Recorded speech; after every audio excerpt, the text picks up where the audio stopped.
نحمدہ ونصلی ونسلم علی رسولہ الکریم اما بعد۔ اللہ سبحانہ و تعالیٰ نے ہمیں اس دنیا میں امتحان کے لیے بھیجا ہے، اور امتحان اللہ سبحانہ و تعالیٰ کو کس طرح لینا ہے یہ فیصلہ بھی اللہ سبحانہ و تعالیٰ ہی کریں گے۔ وہی مالک ہیں، وہی خالق ہیں۔ اللہ سبحانہ و تعالیٰ نے اس کی ترتیب یہ رکھی ہے کہ دنیا میں بعض اوقات کچھ چیزیں ایسی ہیں کہ جو بظاہر ایسا لگتا ہے کہ ایک طرف یہ کہا جا رہا ہے، دوسری طرف دوسری بات ہو رہی ہے۔ مثلا یہ بھی کہا جا رہا ہے کہ بیماری اگر ہو تو اس کی شفا اللہ سبحانہ و تعالیٰ کے پاس ہے، اللہ سے مانگو، اور دوسری طرف یہ بھی کہا جاتا ہے کہ علاج کرو۔ یہ بھی کہا جاتا ہے کہ کماؤ اور کھاؤ، نہیں کماؤ گے تو گناہ گار ہوگے، دوسری طرف یہ بھی ہے کہ کھانے کا جو تمہارا رزق اللہ نے طے کر دیا وہ تمہیں مل کر رہے گا۔ تو بظاہر کچھ چیزیں آپس میں متضاد لگتی ہیں، لیکن حقیقت میں وہ متضاد نہیں ہوتی، بلکہ وہ انسان کی ایک جہت سے آزمائش چل رہی ہوتی ہے، اور دوسری صورت میں دوسرے انداز سے۔ تفسیر اس اجمال کی یہ ہوئی کہ آپ بچوں کو جس طریقے سے تربیت کرتے ہیں، پالتے ہیں، پوستے ہیں، اس میں ان کو مختلف انسینٹیوز دیتے ہیں، اور ان کا امتحان بھی اس میں لیتے ہیں۔ کبھی آپ ایک بات پہ ان کو ڈانٹ بھی دیتے ہیں، کبھی اسی بات پر نہیں ڈانٹتے ہیں، اور وجہ اس کی یہ ہوتی ہے کہ آپ مختلف عنوانات سے بچے کے ذہن میں ایک بیلنس کریٹ کرنا چاہتے ہیں کہ دنیا میں کبھی ایسا نہیں ہوتا کہ چیزیں بہت زیادہ ایبسلوٹ ہوں۔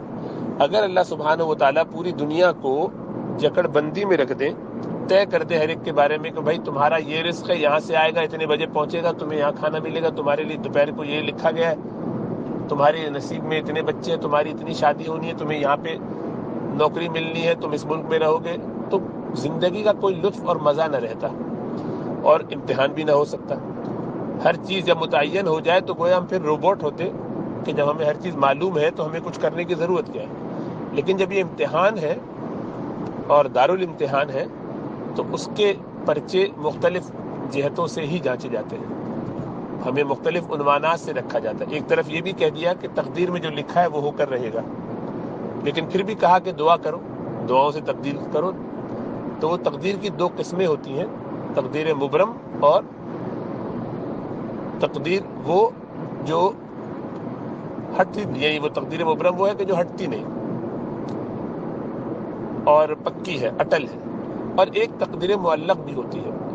یہ ہمارے آپ کے سمجھنے کے لیے ایسے ہے کہ فرشتے کو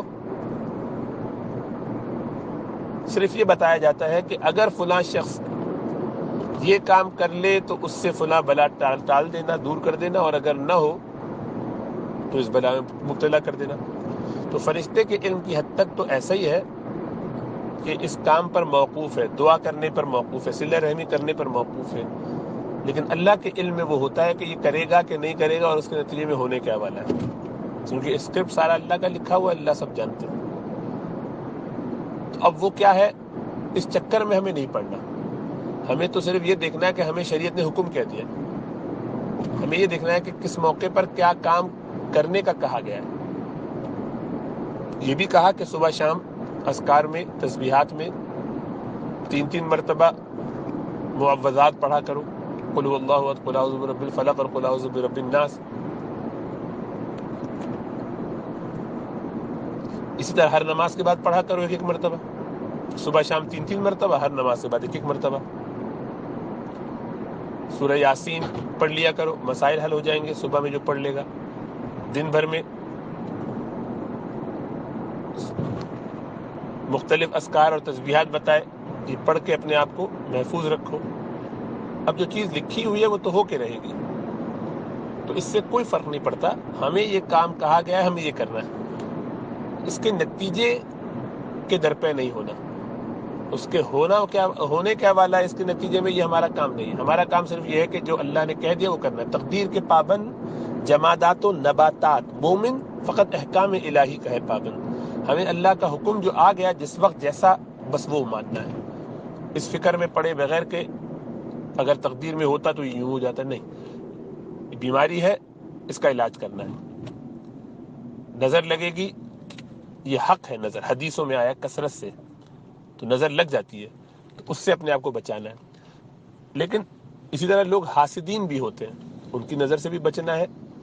بعض اوقات محبت کرنے والوں کی بھی نظر لگ جاتی ہے، اس سے بھی بچنے کی کوشش کرنی ہے. تو سہل بن حنیف والا جو واقعہ ہے رضی اللہ تعالیٰ عنہ، اس میں تو یہی ہے کہ وہ ان کے ساتھی نے ان کے تعریف کی اور ظاہر بات ہے محبت میں کی، اور شدید ان کو نظر لگی اور بیمار ہوئے وہ شدید. اور بعض واقعات میں تو ایک صحابی کی جان بھی جا چکی ہے.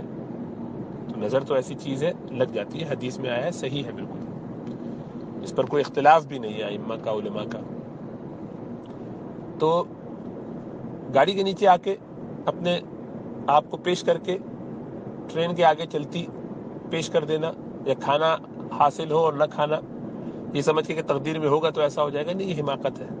اسی لیے ہمیں کہا یہ گیا کہ اونٹ کو پہلے باندھ دو اور پھر توکل کرو.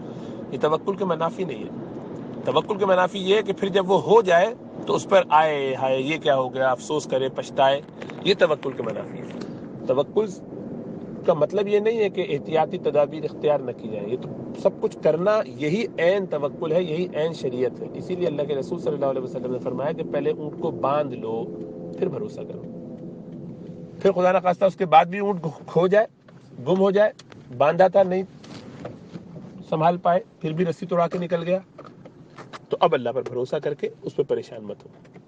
یا باندھنا بھول گئے تھے، کوتاہی کی، یہ سمجھو کہ میں نے غلطی کی، اس کا یہ بدلہ مجھے ملا ہے، کوئی فرق نہیں پڑتا.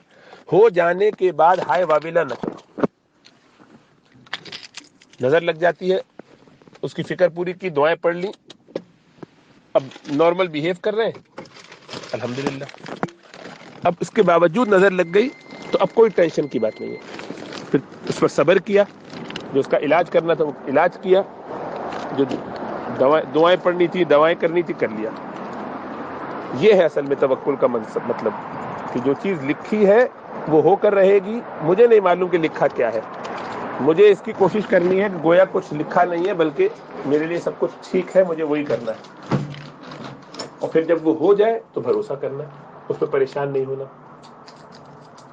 ہائے واویلا نہیں کرنا، بین نہیں کرنا، ماتم نہیں کرنا، بلکہ صبر کرنا ہے کہ اسی میں میرے لیے خیر ہوگی. یہ ہے توکل. اب اس میں لیکن حد سے باہر نکلنا، حد اعتدال سے نکل جانا. یہ تو حق ہے کہ نظر لگتی ہے، لیکن ہر چیز میں نظر کا کہیں نظر نہ لگ جائے.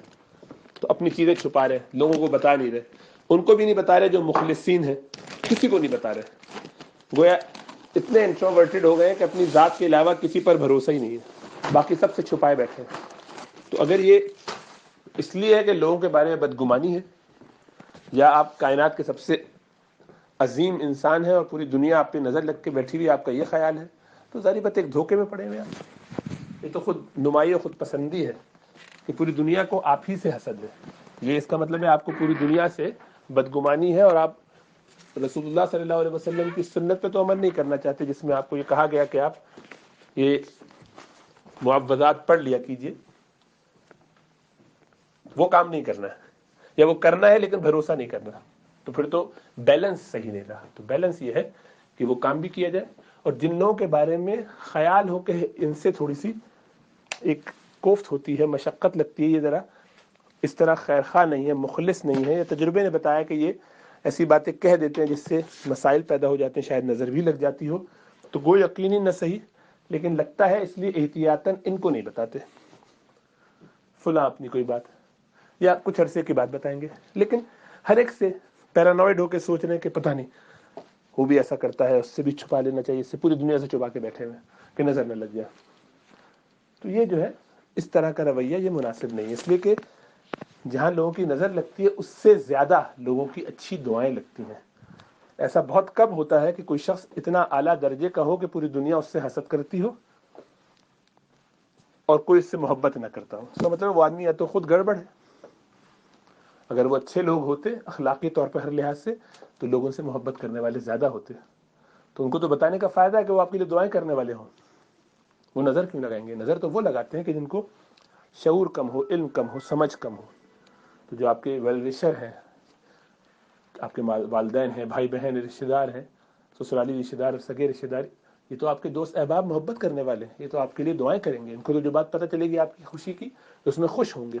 تو وہاں سے کیا نظر لگنے یا حسد کا امکان؟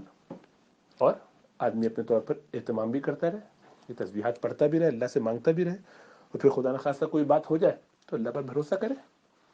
تو اپنے آپ کو اس طرح سے مشقت میں نہیں ڈالنا چاہیے. ایسے لوگ بہت آئسولیٹ ہو جاتے ہیں، کیونکہ لوگ آپ سے پھر محبت نہیں کرتے.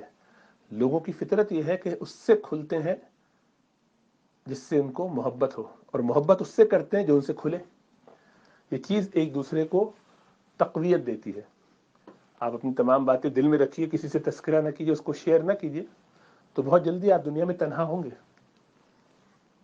آپ کے ایسے خاص مخلصین، ایسے دوست ہونے چاہیے، ہر ایک کے ہوتے ہیں. یہ صرف وہ لوگ کہ جو بالکل پیرانوئڈ ہوں اور ان کو کچھ اور عجیب و غریب قسم کی نفسیاتی مسائل کا وہ شکار ہوں اور وحشتوں کا شکار ہوں، انہیں تو یہ مسئلہ ہو سکتا ہے. عام انسان کو ایسے مسائل نہیں ہوتے اور نہیں ہونے چاہیے، بلکہ اللہ پہ بھروسہ کرنا چاہیے، ان لوگوں سے محبت کرنی چاہیے، ان کے لیے خود بھی دعائیں کرنی چاہیے، خیر خواہی کرنی چاہیے. اور اکثر ایک بات یہ بھی لگتی ہے کہ جو لوگ یہ کرتے ہیں وہ خود دوسروں کے بارے میں حاسد ہوتے ہیں، ان کے دلوں میں خوب حسد ہوتا ہے اور نظر وہ لگاتے رہتے ہیں، اسی لیے اپنے بارے میں گھبراتے ہیں ایسا نہ ہو کیونکہ ہم تو ہر ایک کے بارے میں ہی کرتے ہیں، کہیں ہمارے بارے میں بھی کوئی نہ کرے. تو اس کا مطلب ہے کہ دل کا چور ہے، یہ نفس کا چور ہے، گویا جسے کہتے ہیں چور کی داڑھی میں تنکا والی. اگر ایسی کیفیت ہے تو اور استغفار کرنا چاہیے کہ ہم ایسا کیوں کرتے ہیں دوسروں کے ساتھ. تو اگر ہم بدنیت ہیں لوگوں کے بارے میں تو لوگ بھی ہوں گے یقیناً. تو یہ گمان اچھا نہیں ہے اپنے بارے میں اور دوسروں کے بارے میں. اس کی اصلاح کرنی چاہیے اور اعتدال رکھنا چاہیے. ہاں ایسا بھی نہیں کہ ہر چیز ہر ایک کو بتا دی جائے، کچھ چیزیں ایسی بھی ہوتی ہیں کہ جو جنرل ہیں، اور کچھ چیزیں بالکل خاص ہوتی ہیں، وہ خاص لوگوں کو ہی بتائی جاتی ہیں. تو کسی کے ہاں اولاد ہونے والی ہے، وہ اس کو چھپا رہے ہیں دنیا جہاں میں، جیسے کہ پوری کائنات میں انہی کا پہلی دفعہ اولاد ہو رہی ہے، اس سے پہلے کسی کے ہوئی نہیں ہے. تو یہ اپنے بارے میں بہت زیادہ خوش فہمی ہے کہ لوگ بہت زیادہ آپ سے جیلس ہوتے ہوں گے اس لیے کہ آپ بہت اعلیٰ کام کر رہے ہیں. دنیا میں ماشاء اللہ اس وقت 7-8 بلین لوگ ہیں، سب پیدا ہی ہوئے تھے، ان سب کے بھی کوئی نہ کوئی پہلے پریگننٹ ہوا تھا. تو چھپا کے نہیں چل رہے ہوتے پوری دنیا. تو جو چیز دنیا کھول کے چل رہی ہو، اوپن چل رہی ہو، اس کو چھپانا میری حماقت ہے. کسی کے بارے میں ایسا اندازہ ہو جائے تو اس سے تھوڑی احتیاط کر لے آدمی تو کر لے، لیکن عام طور پہ لوگ اس طرح کی خیالات نہیں رکھتے ہیں. اپنے دل کو بھی صاف رکھنا چاہیے، لوگوں سے بدگمانی بھی نہیں کرنی چاہیے، اور لوگوں سے تعلق محبت کا قائم کرنا چاہیے تاکہ وہ آپ کے خیر خواہ بنے. ان کو اپنا رازدار بنائیے ان چیزوں میں کہ جو مثبت ہے. ہاں ایسی چیز ہے کہ جس میں نقصان کا اندیشہ ہو، ضرور اس کو چھپا لیجیے. اللہ ہم سب کو سمجھ اور شعور عطا فرمائے. ایک باریک لائن ہے جو ہمیں ڈرا کرنی چاہیے.